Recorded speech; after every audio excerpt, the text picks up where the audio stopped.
you'll be aware that in the legislation which is yet to be passed, there are a number of issues that are being taken in terms of how Māori land is being administered. So just briefly, from the point of view going forward, the Māori Land Court will still exist, but they will deal with matters relevant to law. So there are some things that still exist around dealing with Māori land, and those issues will stay with the Māori Land Court. The other side of this is the opportunity that exists for us as the people, our people, to form and compile a system or a project that will drive towards how Māori land can be administered going forward.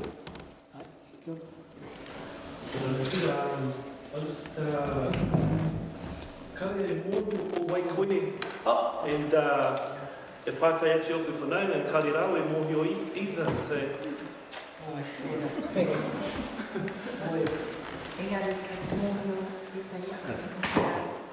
Hoi anō, tēnā koe mō ngā kōru e tēnei wā. Hoi anō, ko au, ko titirangi maunga, ko ua nui a rua matua te awa, o teitanga hauruti, iwi. Me ngā iwi o te whānau apanui, tūhoi, ngai tahu, ko Maui tamu hau. Hoi anō, hei te mohe o mātou kia koutou, no reira kami. So just carrying on from there, and just going back in terms of the first round of the hui. So at those hui, there were a number of basic things that were discussed, and a number of decisions that were made. I'm actually starting to step into where this hui is leading to. But the initial meetings that were held was to invite participation by Māori landowners to compile a Māori land service for government to consider. Now, behind all of those, it was not only about finding the service, but it was also working with our people to go out and talk to our owners around these sorts of things. So there were eight hui held, and at those hui a number of issues arose, and so this hui today is to provide that feedback to you, and you'll find what I'm talking about when I start talking about these issues that arose from those 8 meetings. Those meetings were conducted from Whakatohea around back here to Whakata mai Tamanihiri, and also Mahaki, Uoa,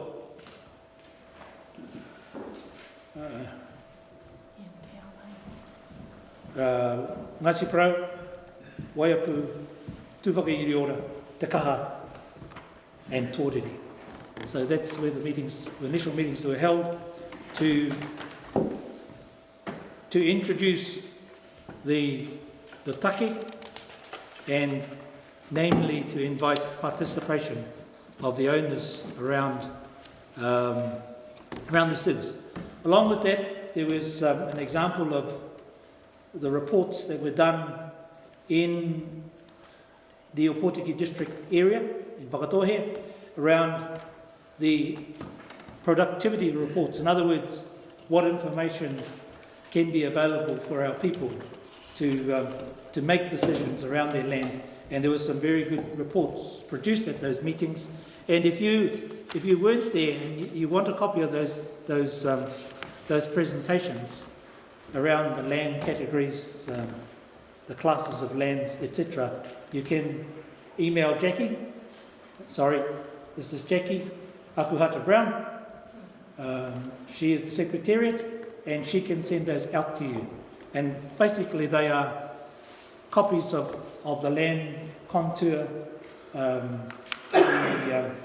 land, the capability of the land, and these are the types of things that could be considered in terms of the new structure going forward. Can I give a little bit of iwi context? I say kia ora whānau, so I'm Rob, and I just do a little bit of a backtrack. Why are we, or basically what is the position of Tamanihiri with this mahi, is that the iwi chairs have been progressing for a while. Our collective iwi position as it relates to the law reform with Te Ture Whenua. And one of the things that came out of this was basically an opportunity really was for us to have input into what do Māori landowners see as a Māori land service. So Willie on our behalf, together with the support of all iwi chairs of the Tairawhiti iwi, supported, been granted this opportunity to scope what a service should look like for us. Albeit the law reform part was happening in train, what we saw, and I share together with Shane, the value of actually asking our owners what do they think such a service should consist of. So I know, and as I answered one query on social media, I just want to park the actual law reform to the side, because this is an opportunity today for our owners. And so within the Tamanihiri Rohe, I've had direct contact with the chairs of all three land blocks, or the functioning committees of management. So Rachel Wetere for Whareongonga 5, Marae Taha and Pākawhai. We are really interested in making sure that our people, together with all the 8 little individual Māori land blocks that exist, have an opportunity to have hui hosted by us and for our people to attend. So this is the second hui, together with Rongo Whakaata, and indeed Mahaki, we agreed to try and do these hui to get around, was to try and share the opportunity to input. So, why during the day? Well, at Whakatō, we had a discussion that we would try to accommodate the interests of lots of people. We're not making any assumptions that these hui should only be during the day. There are going to be hui held in the evening, and we'll rotate them in the rohe. So we had the last hui was at Whakatō. This hui is for people of Rongo Whakaata and Ngai Tamanihiri, but we also see the opportunity with the live stream broadcast to have these issues canvassed throughout the motu. So this is about owners having input. This is not about iwi directing what should happen. This is totally about Māori landowners having the opportunity to say. And so just what was covered at the last hui, that Uncle Maui's going over, who's married to a good Tamanihiri woman, I thought he might mention. But if Auntie June, if you're watching this on live stream, I just mentioned, yeah. Okay, so so this is, I just wanted everyone to get some context. So we had a discussion at Whakatō, everybody had input, and probably the main thing I wanted you to all know about is that a lot of this, what we're looking at is as a result of Whakatō here, got a productivity report commission, and the opportunity is available. So they looked at what were the specific things they wanted to have in a land service, and we've been very fortunate to have been granted access, and some of the learnings and things that they had in their productivity report, we're interested in finding out whether you think those are good for us to have as an idea. Yeah, and so that's the context. So this is the second hui. The third hui, as Uncle said, will be in, what's the first week of August or second week? Second week of August. The idea is that we look at pulling together a business case, pulling everything together, and so you, have I got a copy of the minutes? So you have a copy of the minutes, so everything that I've only touched on a few things generally. You'll see in there that the actions from the last hui are documented, and so all this is a case of checking in with owners, progressing discussions that have been previously had, and finding out if you have new ideas or thoughts. Kapai. It's us, eh? And that's where we're up to, and now the technology is working. I was not working. Can I just ask you? Yeah. So have we got anybody here of us that was at the first one?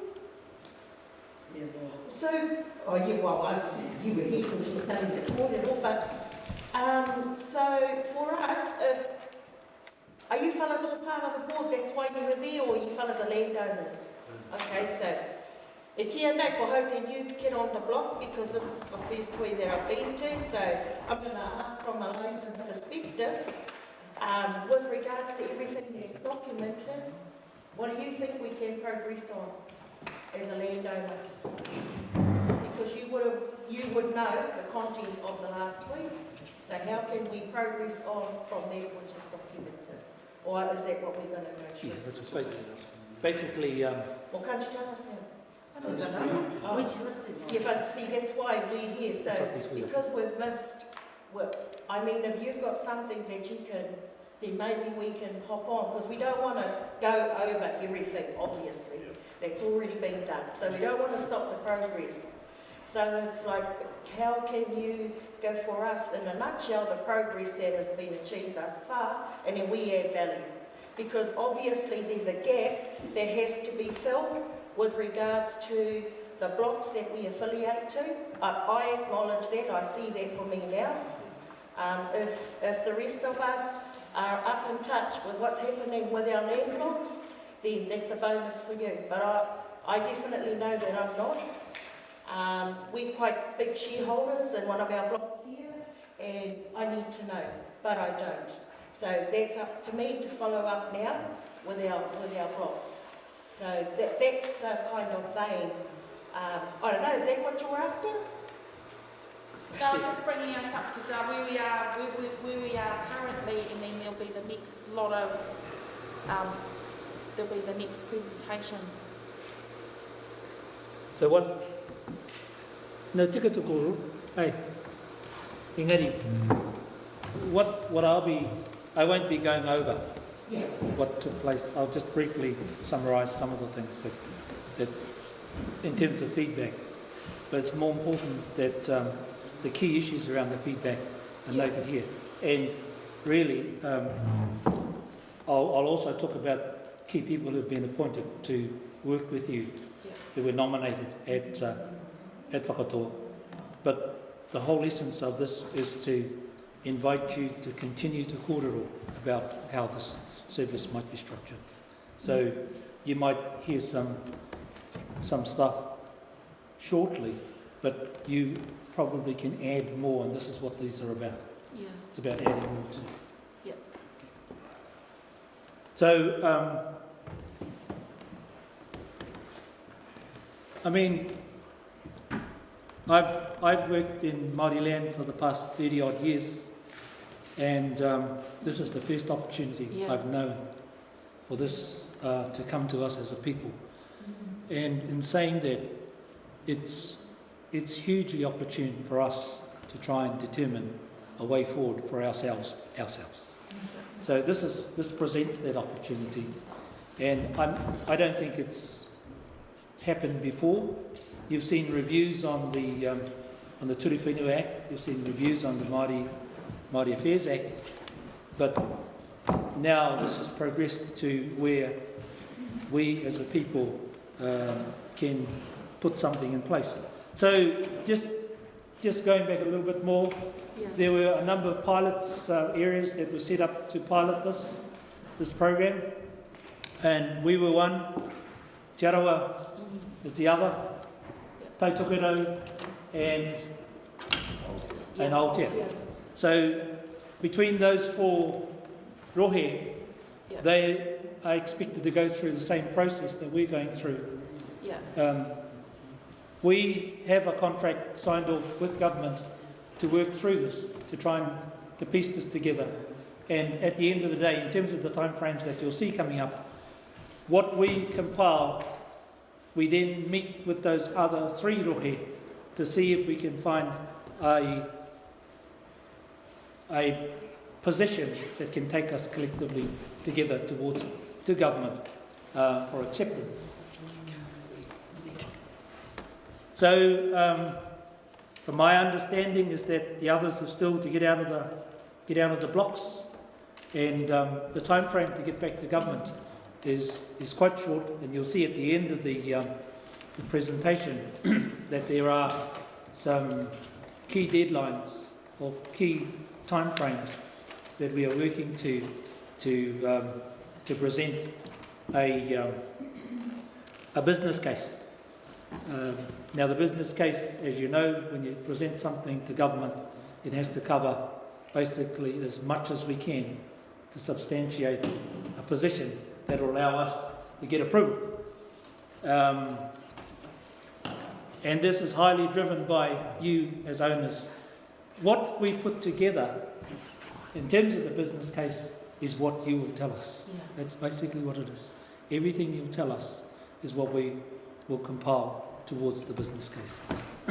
So I encourage you to think hard and work through these, because I think it's a golden opportunity for us to work through these. So we have technology. How do you push this one? I thought I get you. You tell me. So today, I'm just going to remind you of Uncle Api's kōrero, noku te whenua, kei au te kōrero, noku te whenua, ko au te rangatira, e hara i a koutou. In other words, let us determine a way forward ourselves, and let us be the architects of that destiny. And that's what Uncle Api raised on the 14th of August in 2014. So, just coming on now. This one. Oh, push the right button. Oh,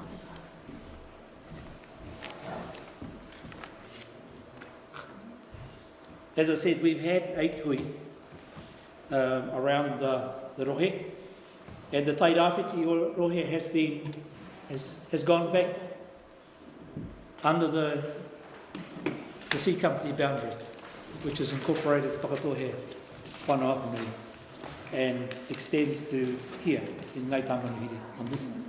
So, along with that, just some housekeeping stuff. Jackie's email is key for you if you want to access data, information, minutes, and including minutes from other hui that have been held. She can send that all out to you as long as you connect to her. You have the minutes of the last week, and also there are key issues from all of the 8 hui will be summarised. I'll talk about those. But I suppose the overriding thing for those last 8 hui is that the main outcome was that our people support both the Tairawhiti Maori Land Productivity Report, which Robin referred to, and they also support a Tairawhiti designed Maori land service within the timeframes presented. So in the 8 rohe that we went to, there was no one that objected to this proceeding. So that was the major outcome. Yeah. Which one?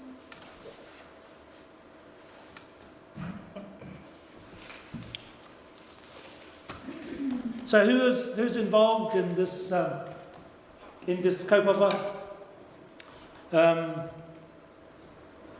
The first appointments were around the Kaitiaki group, and they senior members or representatives from Māori trusts, incorporations, iwi, and they were confirmed at each rohe hui. This group's role is to oversee the kaupapa, and they meet monthly. So, as the compilation of data is secured, and there's a point to where a draft business case starts to emerge, the presentation will go back to these people initially. And those who were confirmed at those 8 hui are Robert Edwards and Dickie Farr, Bill Maxwell, Muriwai Jones, Rangi Davis, Denise Kerr, Dickie Rangi Gage, Rawiri Waititi, Neri Haka, Agnes Walker, Ingrid Collins, Alan Haroma Jr., Peter Brown and Bella Hawkins. And where they will meet with myself, Willie, to hear the progress that has been made. And at any stage, we offer that opportunity for them to contribute to where the position is at that time. The second, a lot of people involved is the kaiawhina. These are the grassroots people who keep landowners informed. That's the intent.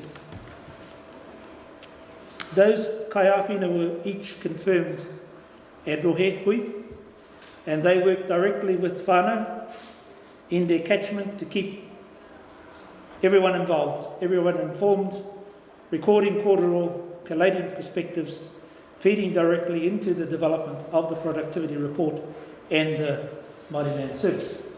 So those whānau who were confirmed for here were Leroy and Robin.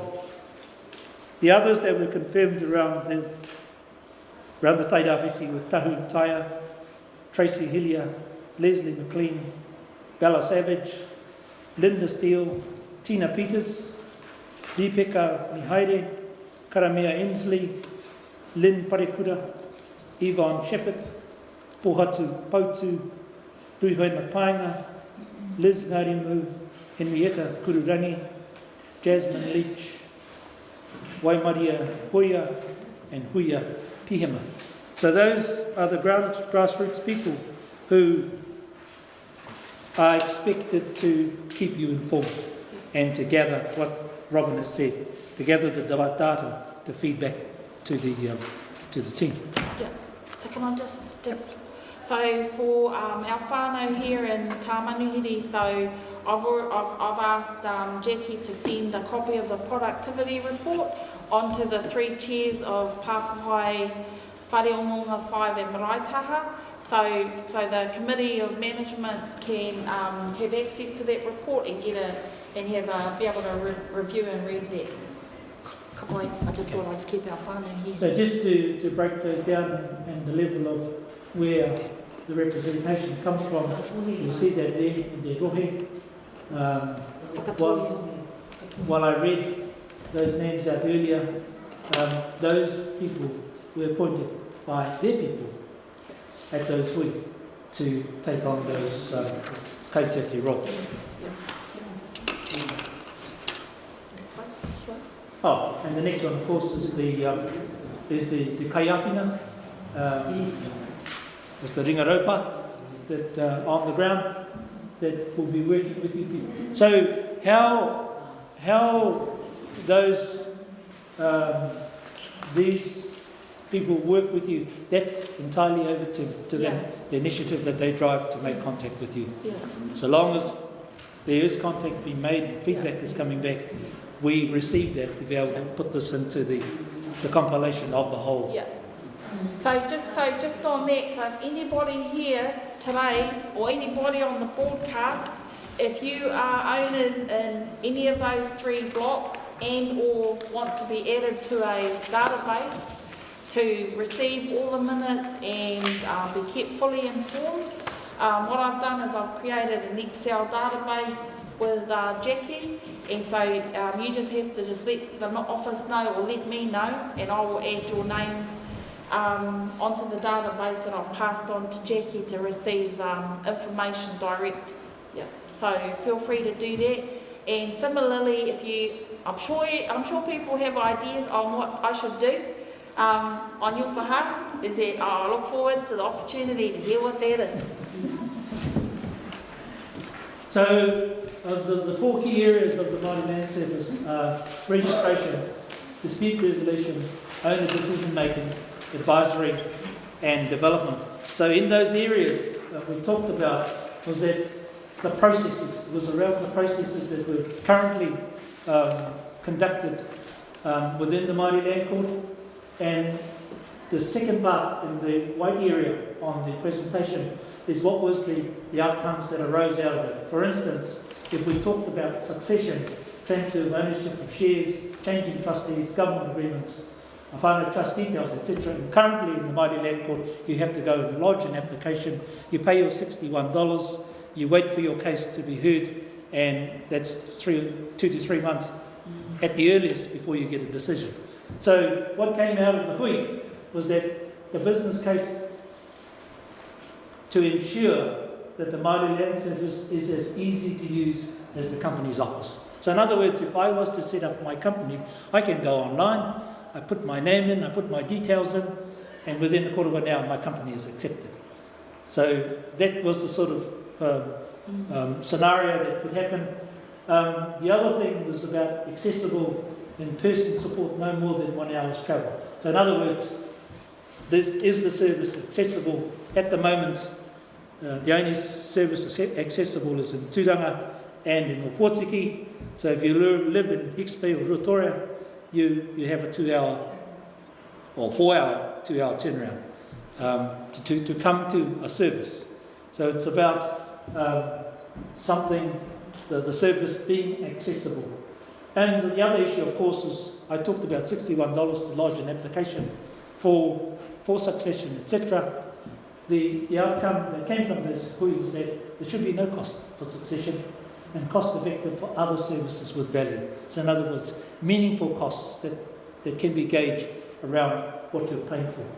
The second one was around dispute resolution, was about designing an alternative dispute resolution. Rob was is part of that process, and she offered to present some work to us. And it's about creating a pool of skilled moderators. So in other words, if you take the current system of dispute resolution, you have to lodge your case in court, you have to present all your data and wait for a hearing and then go through a response in court. Now the issues that came out, which was very clear, was that can it not be hauhau i te rongo? In other words, we have a karakia, we start with the karakia, we finish with the karakia, and we have a result. So you don't have to go through the prolonged process of going through what the court currently does. But it is about respecting the values of tikanga throughout the process and bringing in the skills of people that can arrive at a resolution rather than going through a prolonged process. The third one was about owner decision making. It's about creating forms that are user friendly, that can be understood without having to scratch your head and go through the forms that create a lot of difficulty for our people, especially for our older people. They find it difficult to fill in forms when they are complex. So it's about finding that simplistic way of dealing through things. And yes, we do have to refer to lawyers, but that would only be on the default position when you have to. This is about trying to find another way of doing that whole resolution around dispute. So in other words, can we sit in the room, have a kōrero, shake hands at the end of the day, and is that the result? Have your karakia at the end. The fourth one is the advisory and development service, and that's enhanced into the other areas as well. So they complement each other, but primarily to focus on proactively coordinating support for landowners. And what does that mean? So in other words, at the moment, if I need to find out what my land is doing, I go to a consultant, I engage him, and then I work out how much it's going to cost, will I have enough to pay for that, etc. And then I have to go to another consultant, I have to go to another consultant after that. So this is about providing a well-resourced service that can assist landowners in those whole advice and options. You'll see the Opotiki Whakatohe report that was done in terms of land productivity, and it's all coupled into those who can provide specialist advice, and including the access to capital. So those were the four key areas of the Māori Land Service, but there were other things that came up in the hui too as well, and it's important that we touch on, because this is about feedback for today. And the first one is the future Māori Land Service entity. So what came out very clear was that the Māori Land Service and the Tairawhiti Maori Land Service must be independent, standalone and non-government. That was very clear in all the hui. The second one was there should be an open tender process with Tairawhiti Maori landowners involved in the selection process. So it's about being open and transparent to finding what that process will be.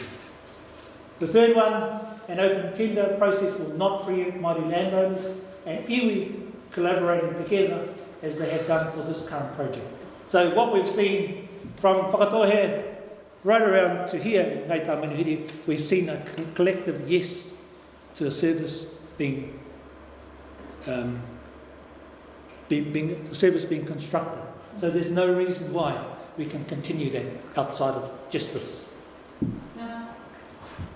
I ask a question? Yep. Must be independent, standalone, independent of Government. Standalone, so standalone. As a Māori. As a Māori Land Service, it's not connected to any government agency, it's not connected to any iwi organisation, it is on its own. When you say independent, you only mean independent of government. It'll be independent with Independent of the Māori learners designing what their dependence is. Okay. I would just add to your response. When this was first discussed and it was raised at a hui back on the 25th of June, it was raised in the context that they didn't want existing iwi organisations leading it. They didn't want existing incorporations and trusts leading it. They actually wanted it to be a standalone and a unique entity that focused specifically on Māori landowners. So yes, it is standalone from government, but yes, the intention is the standalone from iwi and existing trusts and incorporations. But like Maui has said, that actual configuration is still to be worked through with landowners.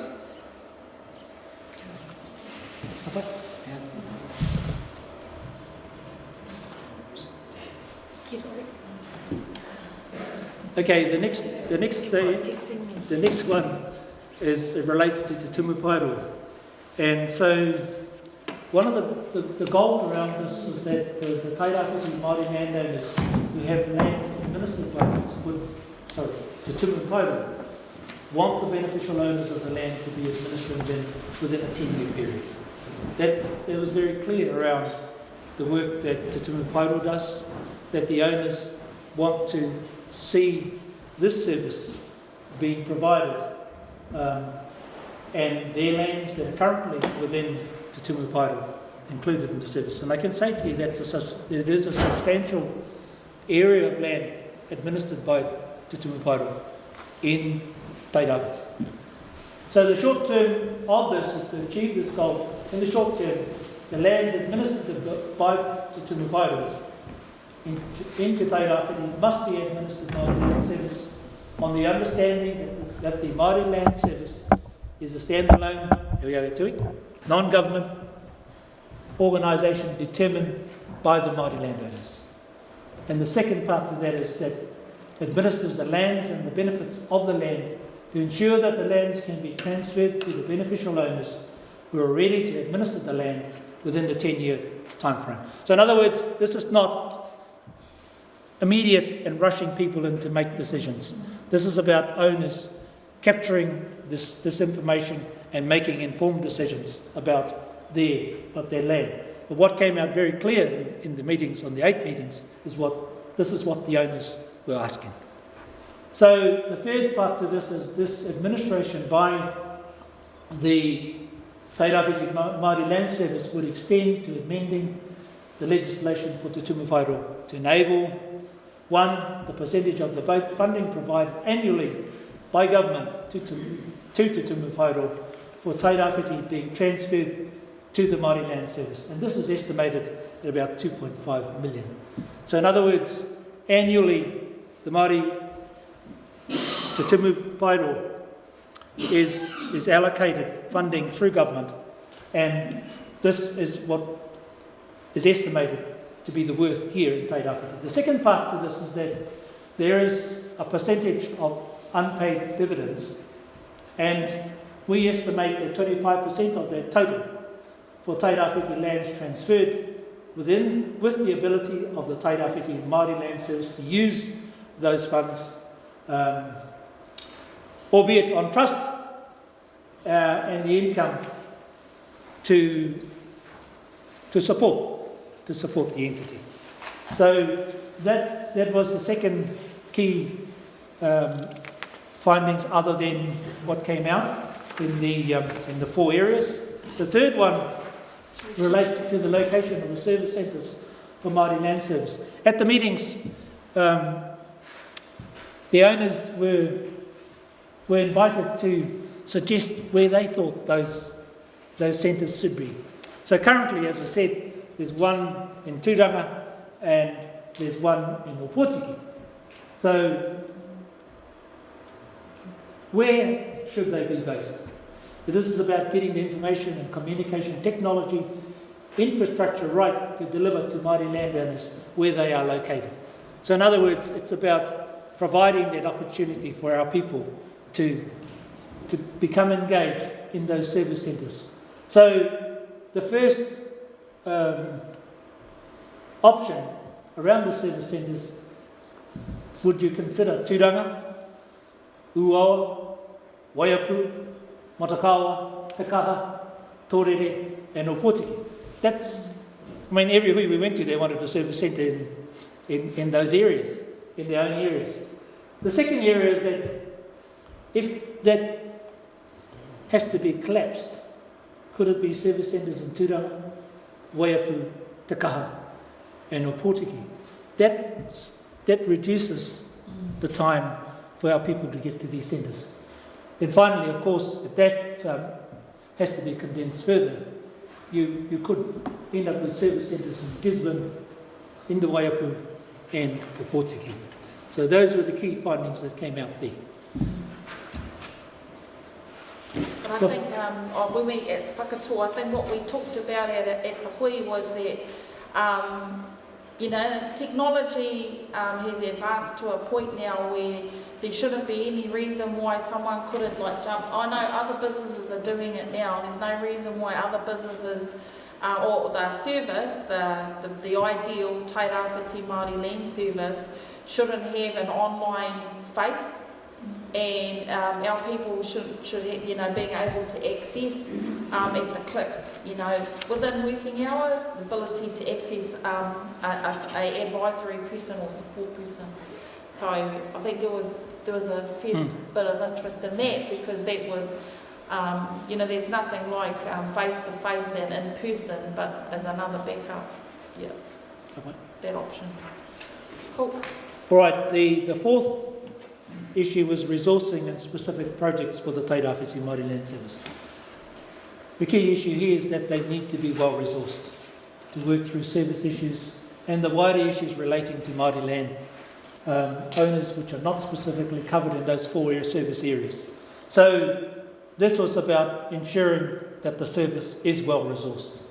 One specific issue which needs to be focused, a focus project, is the disconnection between Māori landowners and their land. So this was very key around the specific issue. So there needs to be a specific project which is focused on identifying the connection to Māori land and assisting our people to succeed to that land at no cost. That was very clear. This whole restructuring is about ensuring better engagement with Māori landowners. This is a way that disconnected Māori landowners can find a way to connect. All right? So if you're having difficulty in understanding how to work with your lands, this is about finding a way that is everybody can feel comfortable, can connect, and can understand.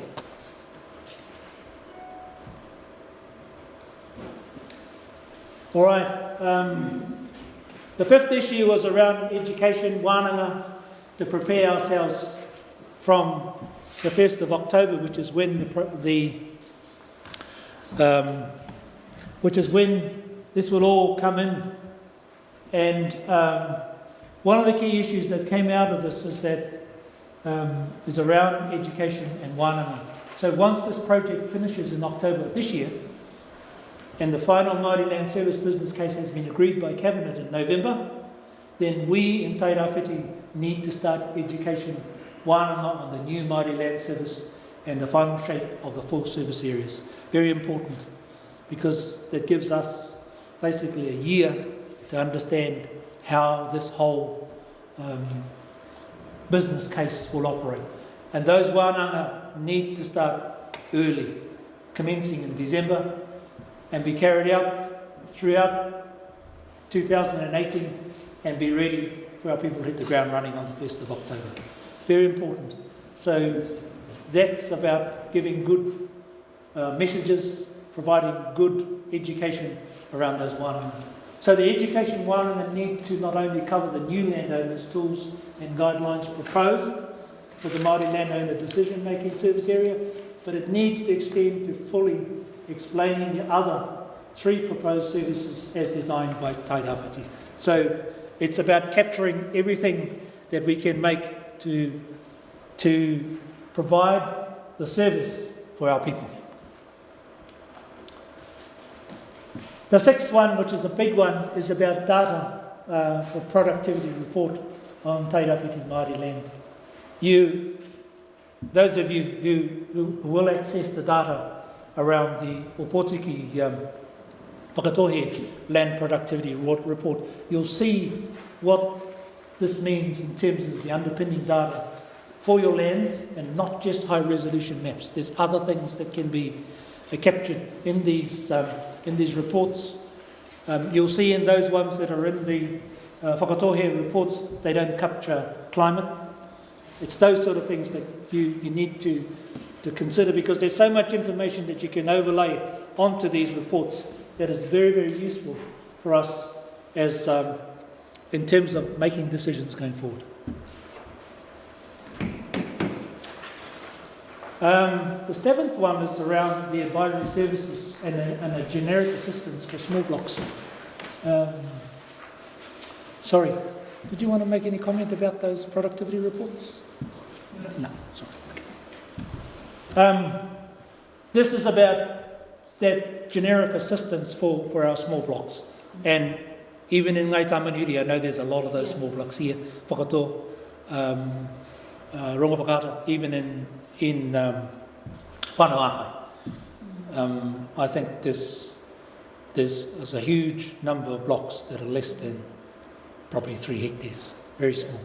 So what this is about is, if we own and direct the Māori Land Service, then we need to look at cost-effective services over and above those that have been proposed. In other words, in my little block of land of 2 hectares, I go and start negotiating and engaging, I end up spending a lot of money to do all these things, when in fact you're trying to find a service, putting a service together that can be generic to all of us, and we can connect into them to find a way forward.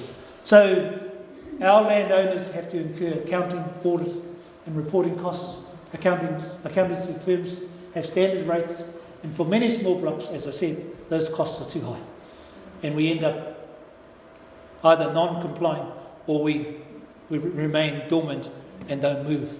So this is about piecing all that together so that we can find that direction going forward, including capturing and lowering costs.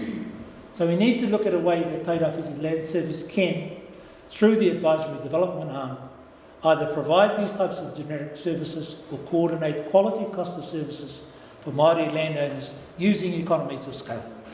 So if you join all your lands up to block together, that is a way of using those economies of scale.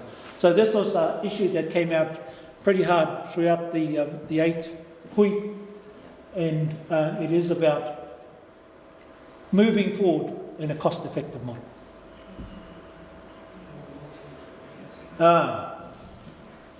Annual auditing and accountability. I mean, we all, if we have a business, we're required to lodge numbers of documents, including annual accounts, to meet the Companies Office legislation. So the Companies Office require annual reports each year.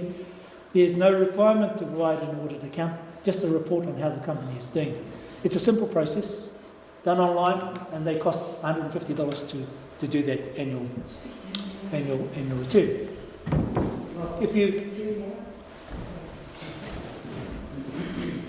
If you don't comply to the Companies Office, they're pretty lethal, and they just strike you off, and you have to start again if you want to set back up again. So there should be the same level of accountability for our governance entities of our Māori lands.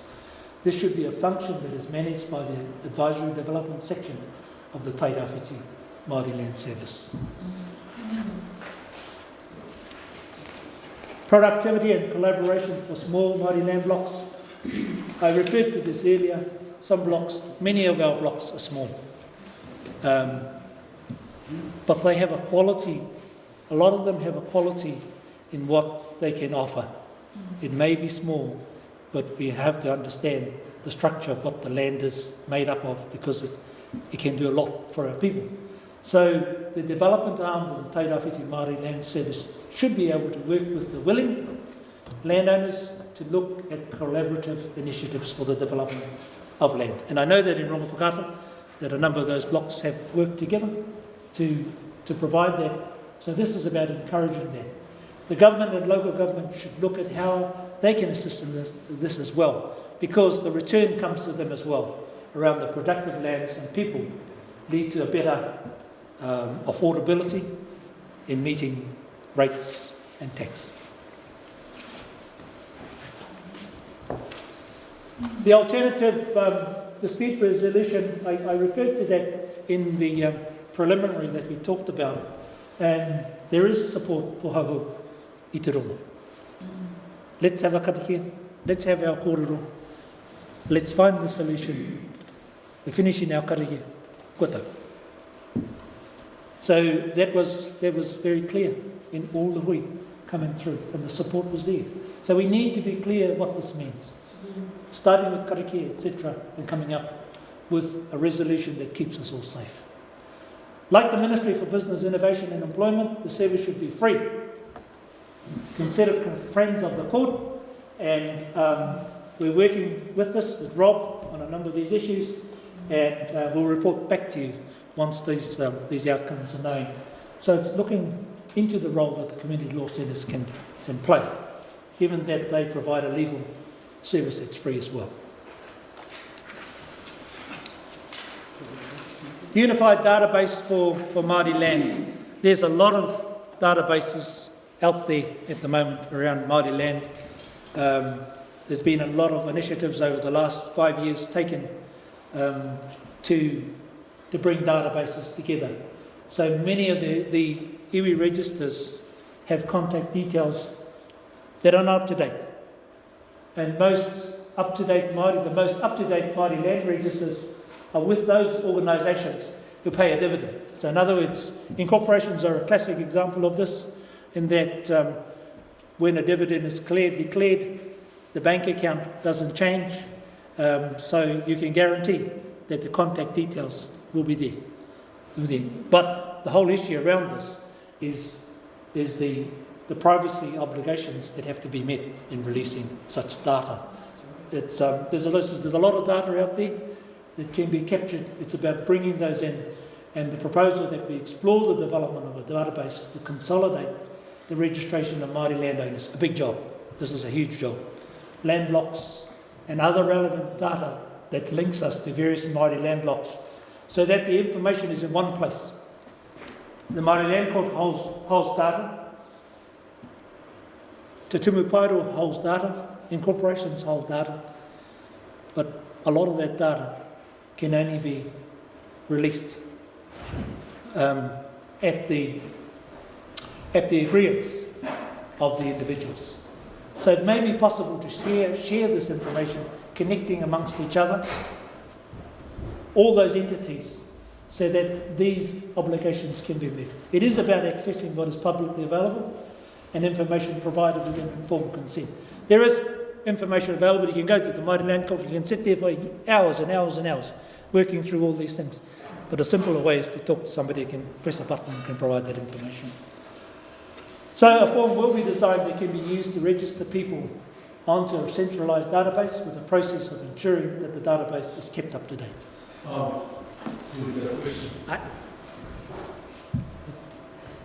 A unified database for To support the work of owners and the administration and manage, to support owners' connection with their whenua I think is the number one thing. We've only had tentative discussions about this, but ultimately that's the idea, and the reason being is that the current process is just not working for Māori owners, in that if you're not up to date with succession, then basically you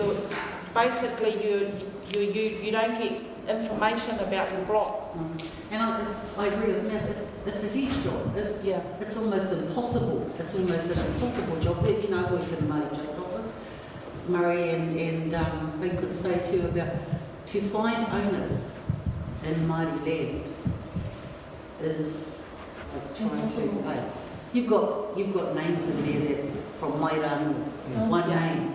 You'll never ever be able to find that person. So I just don't know if it's about finding Māori owners, or what is it about? Finding a unified database for...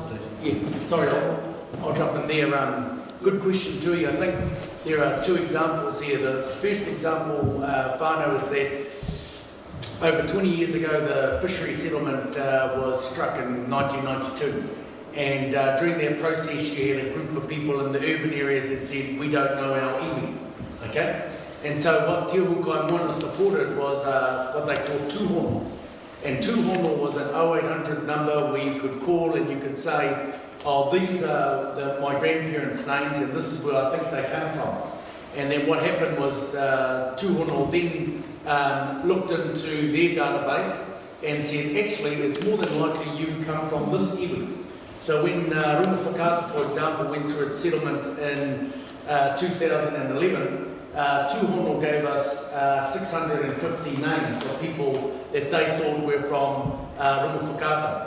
Once we'd gone through the process of Stan and our other whakapapa verification people, looking at the names and working back on who their parents and grandparents were, they verified 150 names, and they said actually these 150 of the 650 are Runga Whakaata people.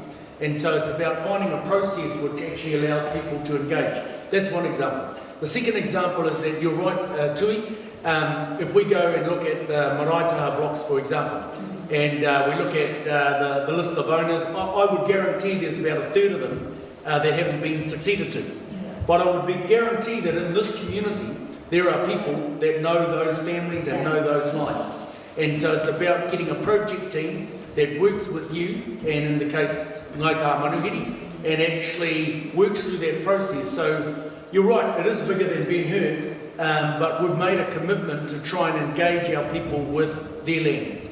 And to engage their people with their lands, we've got to get the resource, like Te Hukai Moana did in 1992, to actually create a space where our people can look at if they've got ownership in lands, and then secondly, working from the ground, working from the whānau here, and saying, well, look, we don't know those people exactly, but they come off the same line as my great-grandfather. And then working back from there, and then tracing those people down, and I think through both efforts, we'll make a big dent in this issue, and that's what this is saying.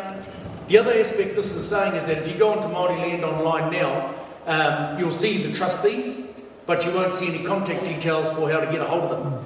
If you see an incorporation, all you'll see is proprietors of such and such block. Then you'll see the committee members, but you won't see any other information. So what this is proposing is, how can we consolidate that information that's in the public domain, so that when our people go to one point to find out about their land, not only can they see their shares in their land, they can see who the committee member or the governance entity is, they can see actually who the contact details are, because in most times, each of the bigger incorporations and trusts have set up their own pages now. But those pages don't link to Māori Land Online, and therefore you've got information in two places. What this is aiming to do is consolidate that, and even if it's done by links, at least we'll have one portal where people can access information on not only their shares, their governance entities, their contact details, and then if you go to Māori Land Online, you'll see what they call the land use classification, and you can click on that and it will show what the highest and best use of your land is, right? So you can get that information. Also talking with men at one of our local leadership board meetings, we said we need to get council information in the same space as well, so that people can find out, okay, this is the amount of rates that our land is being charged per year, this is the leasing details, here are the details of the group that's leasing it. All that information is in about 6 different places. And what the aim of this project is to consolidate it into one place. Sorry, long answer, but that's it. No, that's okay. Stop showing off. I was going to just bring up my So, just finally, the purpose of this hui was to provide the feedback from the series of hui just held recently. And those are the key issues and key findings that have come back. That doesn't mean it stops there. Yeah. We want you to continue to provide that information through your kaiawhina, or even just coming direct to Jackie or myself, so that we can feed this in, and we'll end up providing that business case through that data. So the other issue around that is the initial overview of the productivity report. And this is an ongoing report that we will get to. It's hugely useful for us as a people in determining how you take your lands forward in terms of utilisation options. So just coming through our next steps overall, today is the series, as I said, of feedback, and then from the 31st to the 7th, we will meet with the kaitiaki and the other 3 case studies, Crown agencies. And this is about, do we stop or do we continue? Is it doable? Are we in the space to carry on? That's basically where that position will come to. The position that's been taken by owners at all meetings is that they don't want that. They want it to carry on. They want to find what that business case scenario will be, so that they can provide a way forward for all of us. So, and then the final series of hui is coming back on the third round between the 7th and the 8th, and that's about presenting a draft business case and the productivity report. So what is the likely case that we can take forward to government? And your hui, I think it's coming up on the next slide. Your hui is at Ohako, your next hui, from 3 to 5 on the 7th of August. So following on from there, there's a number of hui between the project team, the kaiawhina,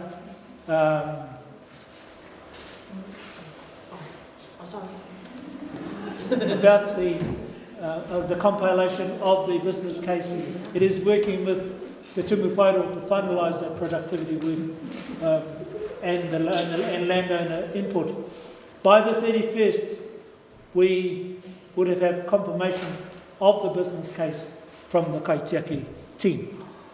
And then by the 30th of the 9th, the consolidated business case, including working with the other three rohe and the Tairawhiti project report for readiness and presentation to the Crown on the 13th of October. Do we know which rohe we're working with?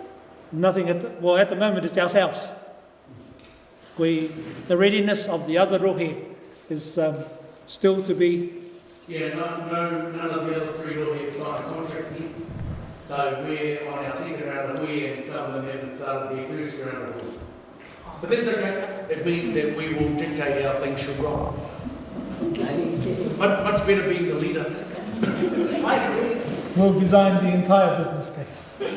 So, and then you'll see the other timelines there for implementation on the 1st of October when the Māori Land Service begins. So, I can only say to you that it is really important that you connect with your kaiawhina and provide as much information that you want to share, that you feel as that will contribute towards what you see as the Māori Land Service going forward. So the third round of hui, as you can see there, are there. And finally, just to remind you of your contacts, that Jackie Akuhata is the post box for all the work that comes in. So if there's anything you wish to share, even if you wish to just come direct, you can present that information to Jackie. You'll have no technical issues, so you don't need to come to me. But any issues around the productivity report, that's one of your own, being done through Blair in the Tumu Pairo. And if you have any real super problems, you go to that final name at the bottom. But I can only say to you that we don't encourage damage control issues. We just work towards finding that service that we can present back to you. So hoi anō, pātai.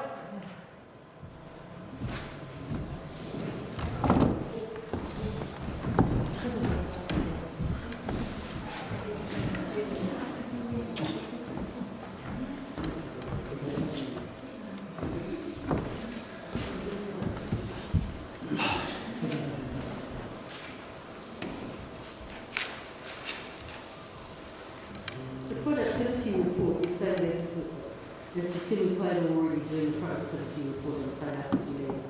Yeah, so they did a report for the Opotiki district, and in that report they zeroed in on Te Whakatohea lands.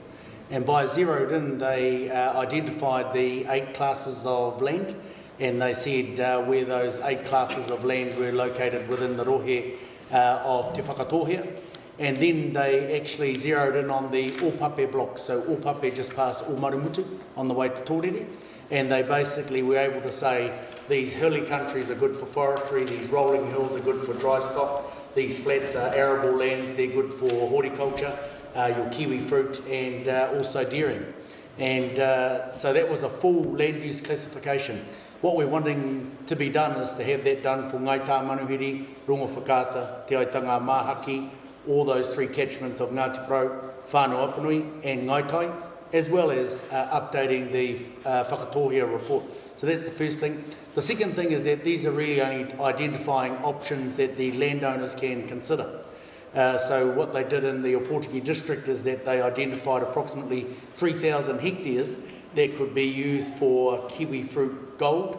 And they basically said, here's the investment that's needed, here's the return that you'll get, and the expected earnings before interest and tax over a 10-year period would be 322 million. But that relies on those over 1,000 parcels of land working together under one kaupapa. And so when Maui touched on the issue of some of our smaller blocks, it's about saying, is there really a desire to work together if you want to increase the productivity? If there is, then the Māori Land Service should be there for you. I guess the other aspect in his presentation is that all that data that the likes of Te Tumu Paeroa collate, we actually want to make sure that our people, our landowners, have that data. Because too often we just get presented very good maps about our land. We actually don't get the data that we can manipulate ourselves. Maui touched on it, soil conditions, climate conditions, using weather stations, using Ian Ruru and having the, what's that thing that flies around? Drone. Fly around. That's the next level detail that we actually need to carry out for all of our blocks, because the information we're relying on now actually comes from a satellite. But when we use those drones, when we use those weather stations, when we do the soil testing ourselves, we're getting specific, accurate data that relates to our specific land. And so we want to use their data as a building block and then collate our own data. And that should be done through the Māori Land Service as well. But ultimately, all of this information, Tui, it just means that the landowners have choices about how and if they want to look at productivity for their land. Yeah. So we're talking about these small blocks, and we've got them all around here, and they're all got maize on them when they're not flooded. But if you're saying that a Māori Land Service will be able to maybe help us to get a report that you're describing, you're saying, well, instead of maize, or will it also say to us, okay, this is your brown block, this is your Wali block, this is your Tehari block, Can I just step in? 1,000 of you get together? Because just a couple of years ago, Tamanihiri took up, and it was called Herianga Home. So there was a Peter Hanford, some of you, this might sound familiar, Peter Hanford from Brown Tree was engaged by Tamanihiri Trust he was provided as a resource to look to look at productivity and look at alternatives to growing maize. So the three, although I'm not sure how whether all blocks were involved, is the three got involved with him, and as a result, Pākehā looked into honey. There's nobody here from. Yeah, so that was the Pākehā went into honey. But the thing is that it's the carrying on and having somebody that you can go to. So that was basically funded by MB, and it was a Vision Mātauranga project, but it's done in a really ad hoc way. So and that's kind of been the issue. So that project, which I'll share with the group, that was done by MB. So we've already investigated to the point where we've scoped lands and the fertility of lands for particular crops. So he did quite a lot of work on what was viable. I think the closest was apples, but further inland. Yeah, and looking at other options other than maize to create greater value for owners in terms of deriving, more commercially viable. Yeah, so that was that. So, but this service would be about making sure you weren't reliant on one-year funding. So that in the Māori Land Service, what I'm trying to get, I suppose, is the people within that service. Yep. You're going to have a whole different range of people. You're going to have business people. Yep. You're going to have accountant people. You're going to have lawyer people. Is that within this service? If that's what you're asking, yes. You're going to have specialists. So what I'm looking for is specialists. Specialists. If you're saying we should have specialists, then it's specialists we should have. Yeah. But people who know and can provide the service accessible to our people. People who are going to say to us exactly what you said. Can somebody else ask a question so that they can... That's all right, because everybody can hear you. They're texting me. Just kia ora, tautoko the kōrero tui. Engari, I missed the first hui, and so there's a lot of information I'm trying to cipher through. But because most of our lands around here, and even in Rungwhakata, Tamanihiri is we multiple ownership. My concern is that our farmers find it very hard to agree with who's going to go to the hui. So my concern is that because we're going through a whole new process, is how, and I believe it has to be ongoing with our iwi and hapu and whānau, to sit down and go through the process here. I think it's a great initiative, what's going to be set up. However, I'm just saying that with our whānau, our whānau at home here is how we're going to work it together to set this up. I think it's a great concept, but it's getting our people to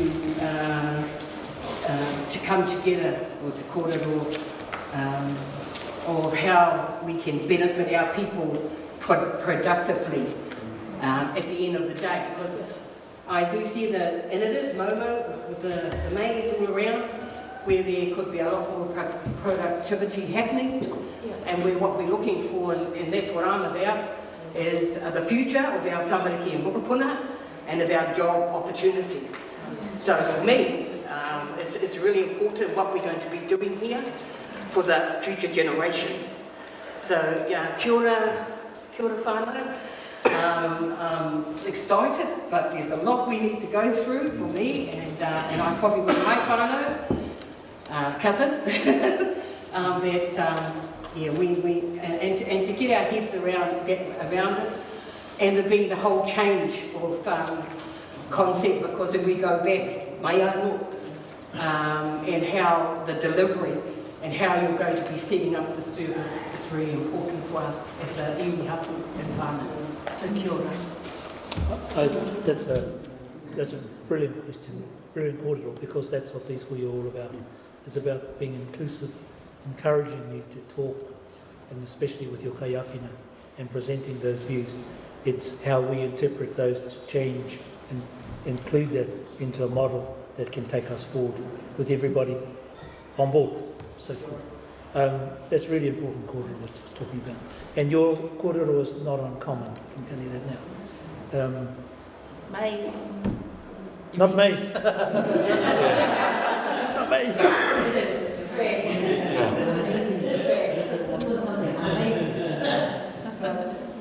I think us coming collectively and sitting down and tātou whānau coming together, it can make the difference. So that Kills food resolution thing is quite interesting, because we went through something like that. Yes. When we're talking specialists, we're not just talking business specialists, we're talking whānau specialists, we're talking people who know the land, people who know the people. People who know Yeah, people who know whakapapa.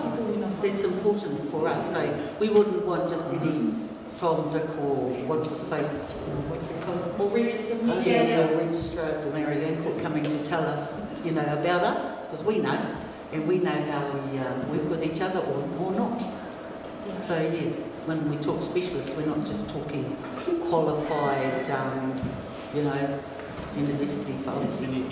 Yeah, I think you're right, Tui. I think there's a range of skills that are going to be needed in the new service. If you look at the registration, to be honest, there's going to be a skill that actually assists people online, together with assisting people in person, with, to be honest, simple processes, but it's about understanding those simple processes. For example, I was a trustee on a marae called Mōkai, Tuaropaki A. I resigned in December, but it took a whole 6 months for that to go through the Māori Land Court Pānui system and to replace me by 3 other trustees.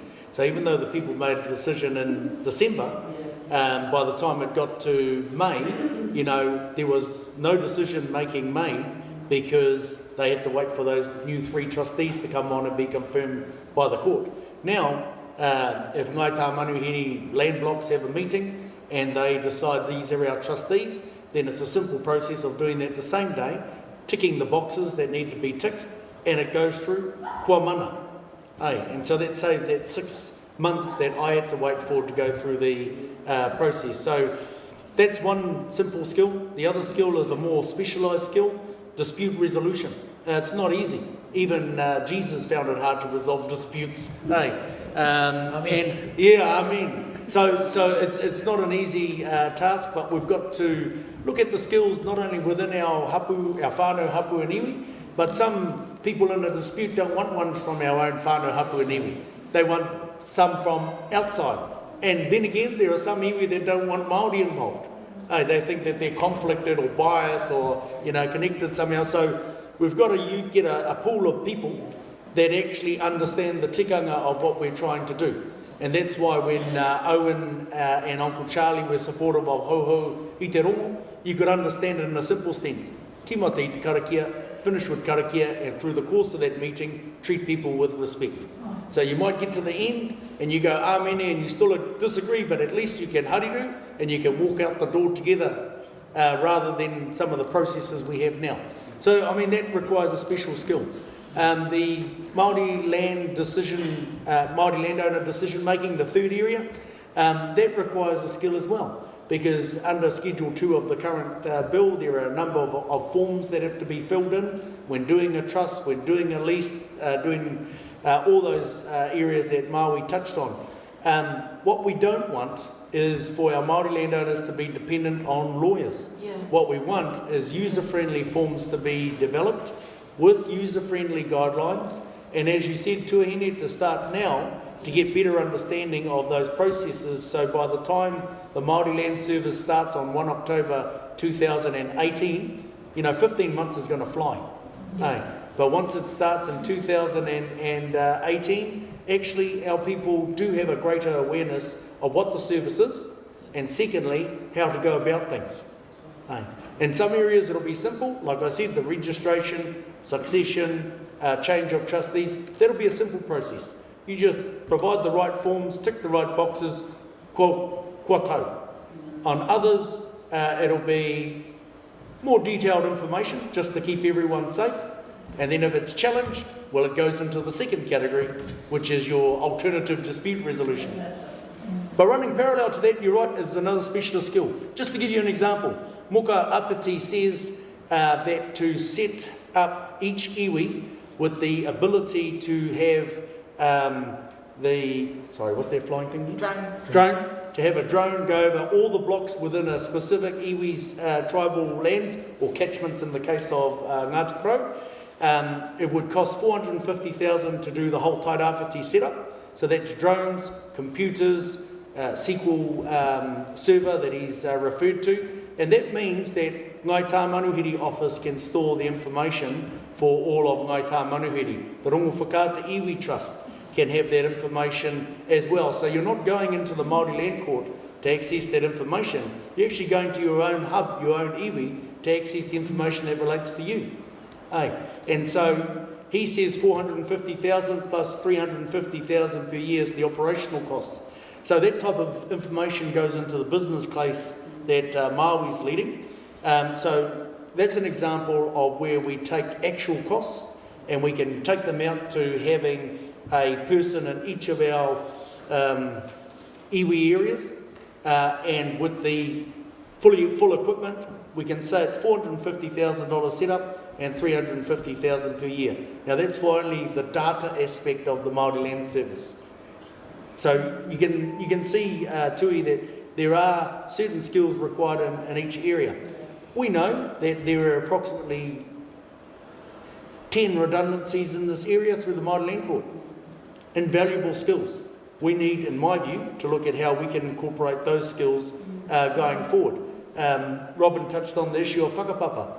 If we're going to be dealing with succession projects, you need to have people that know these land blocks, that know the history of these land blocks, that know the whānau that were involved. So you get someone like Uncle Goff out here working with you, working with the records of Marae taha. I think it's going to be an easier process with that type of people involved. So you're right, Tui. That's a certain skill that we need as well. So do we know exactly what is going to be in the business case? To be honest, we do. We have a feeling of what can be in the business case. with what Muka's done. We can see that there's 450,000 capital, $350,000 operating costs. Maui is a former Maori trustee for this whole area. He ran a budget of $800,000 to have 6 full-time equivalents operating throughout this region. So, you know, that's the next stage that we'll be coming back to, is that all this kōrero has got to end up in a business case, and it's got to have a budget, and it's got to have capital purchases, and it's got to have operations, and then we've got to see what our revenues are going to be over and above what the Crown provides. Because ultimately this Māori Land Service, Tairawhiti Maori Land Service, is not just about the government. It's about what our iwi can work in and co-invest in. It's what our local council can co-invest in. Because at a meeting with Ming, I said, Ming, we need to do this joint venture together on Māori land. And he said, that's a great idea. And then I said, I'm confident I can put in 500,000. He started coughing. And he started saying, okay, look, we can look at what rating information we can get, what water information we can get, what roading information we can get. And so they're looking at how they can contribute to this project as well. The Opotiki District Council will do the same. So this is not just about us going cap in hand to the government. This is about us actually saying we have the ability to lead the initiatives for Tairawhiti and work in partnership with central government, local government, and even third parties. Because if we have productivity reports too, that says that your lands can be more productive if they're in, horticulture in this area, why can't the Eastland Community Trust then invest in our initiatives right in our doorstep? So it's a broader vision than just the old cap in hand and the government has the final say. At the end of the day, to be honest, if we get this right, I don't care if Cabinet doesn't approve our plan in November. If this is our plan, then this is what we stick to. This is what we say to local government, central government agencies like MPI, Ministry of Primary Industries, ECT and other third parties. This is our plan. You invest with us. Because we're the long-term blue chip investor in this roi. There is no one else that has 1,000 years of history and will have 1,000 more. We're not flash in the pan. We're here forever. We're the most secure investors that you can work with in this roi.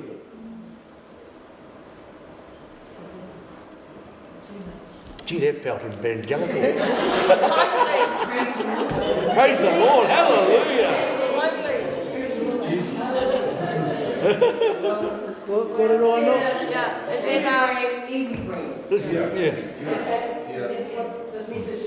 Yep. And just a wee advertorial. So Rachel Wetere from Whareongongo 5 says, Bulla. She's watching the weekend.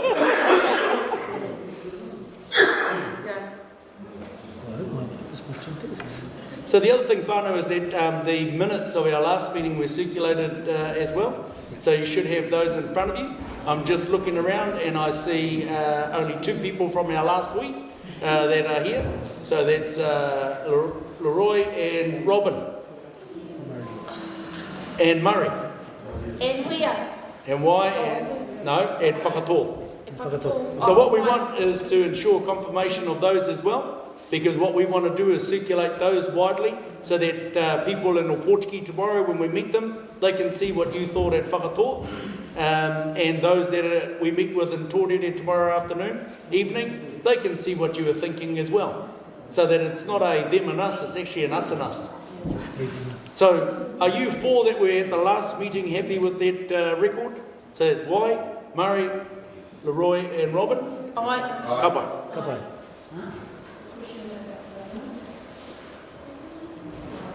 Somebody got a pātai. Is he a pātai?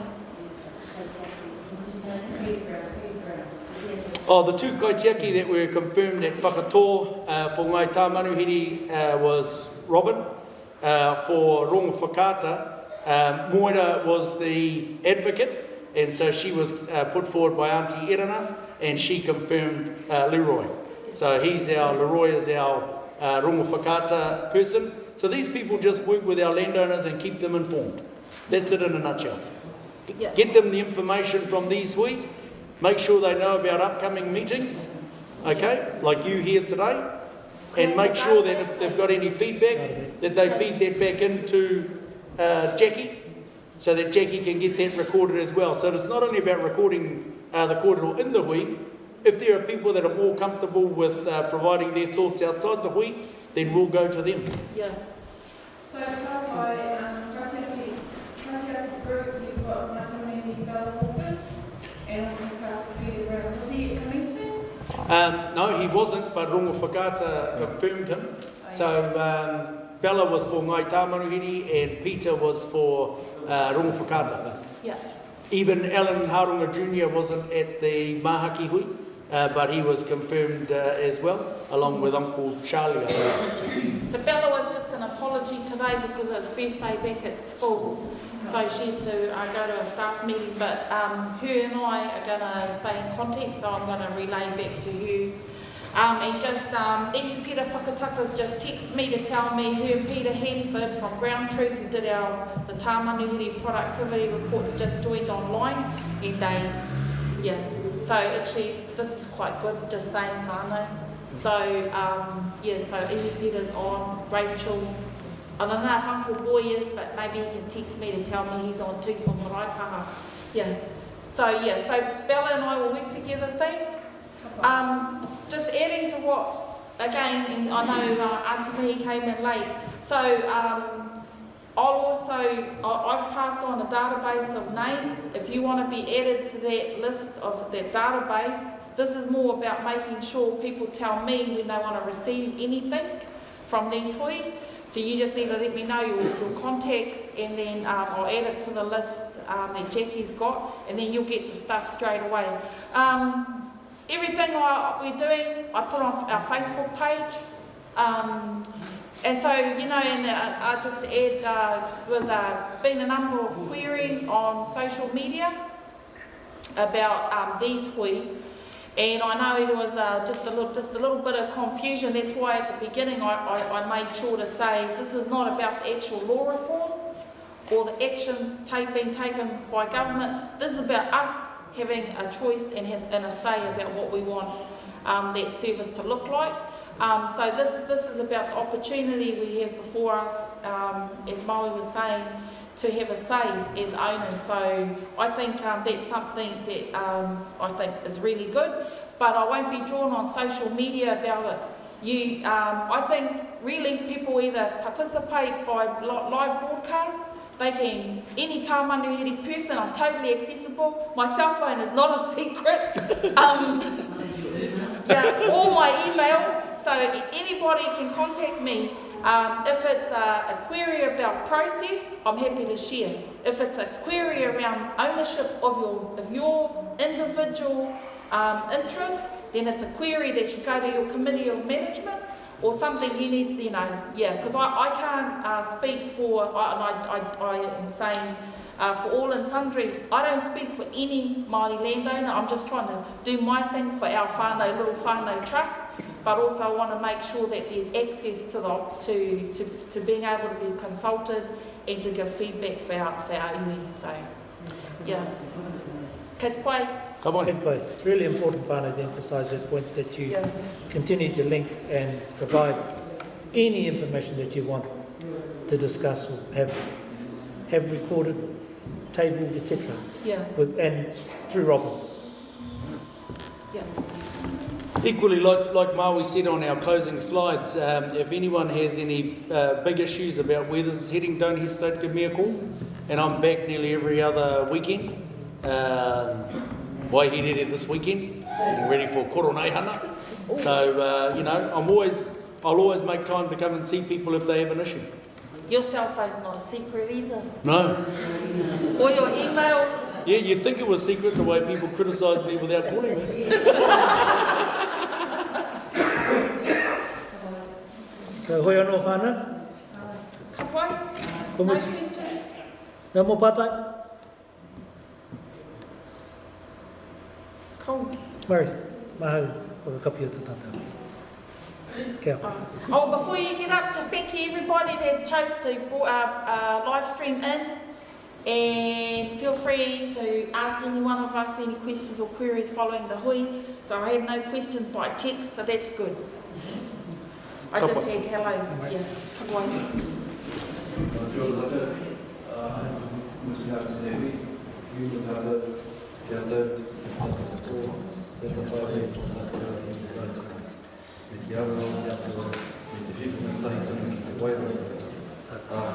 Ka